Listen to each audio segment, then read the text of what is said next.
গতকাল ছিল আমার নতুন টিউশনির প্রথম দিন, কিন্তু বড় ভাই সাবধান করে দিয়েছে ছাত্র নাকি অনেক টাউটবাজ, আমি যেন সেইভাবে পড়াই। তো আমি প্রথম দিন টিউশনিতে গেলাম, গিয়ে ছাত্রকে জিজ্ঞাসা করলাম, তোমার নাম কি? তখন সে বলল, স্যার আমার নাম ফটিক, কিন্তু আমার স্কুলের বন্ধুরা আমাকে আদর করে ফটকাবাজ বলে ডাকে। ছাত্রের মুখ থেকে এই কথা শোনায় বুঝতে পারছিলাম ছাত্র আমার 1 নম্বরের টাউটার। আমিও কম যায় না। আমি আমার ছাত্রকে বললাম, শোনো ফটিক, আমি খুব রাগী একটা মানুষ, তোমার মতো অনেক ফটকাবাজ ছেলেদের আমি পিটিয়ে মানুষ করেছি, তাই আমার সাথে কোনো চালাকি করবে না, প্রতিদিনের পড়া প্রতিদিনই শেষ করতে হবে। তখন ছাত্র আমার মুখের দিকে তাকিয়ে বলল, আমি কি আপনাকে স্যার বলে ডাকবো নাকি দুলাভাই বলে ডাকবো?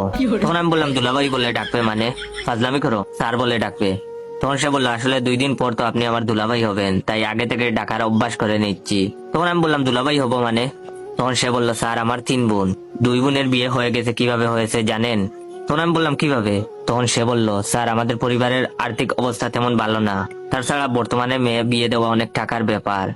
আমার আব্বু আম্মু খুব চালাক, তারা চালাকি করে ভার্সিটি পড়ুয়া ভালো একটা ছেলেকে আমাকে পড়ানোর জন্য নির্বাচিত করে। তারপর ওই স্যার যখন আমায় পড়াতে আসে, তখন তাকে আমার আব্বু আম্মু খুব আদর যত্ন করে।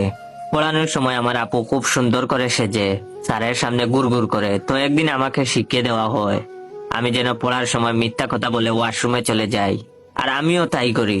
তখন আপু স্যারের রুমে এসে দরজা বন্ধ করে দেয়, আর একটু পরেই আম্মু আব্বু দরজা ধাক্কাধাক্কি করতে থাকে।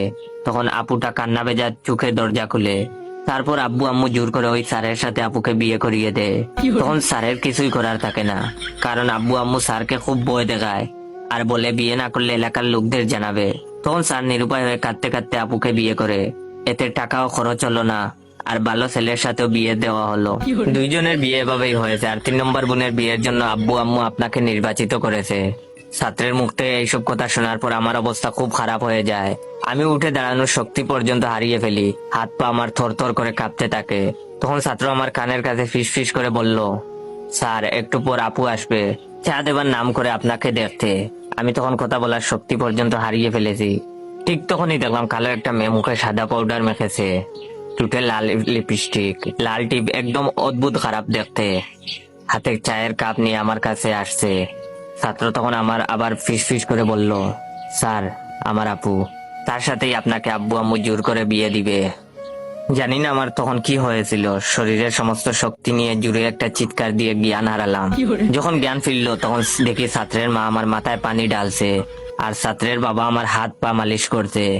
আমি তখন সোজা ছাত্রের মায়ের পায়ে ধরে কাঁদতে কাঁদতে বললাম, আন্টি আমায় মাফ করে দেন, আমি বিয়ে করতে পারবো না, আমি খুব গরিব।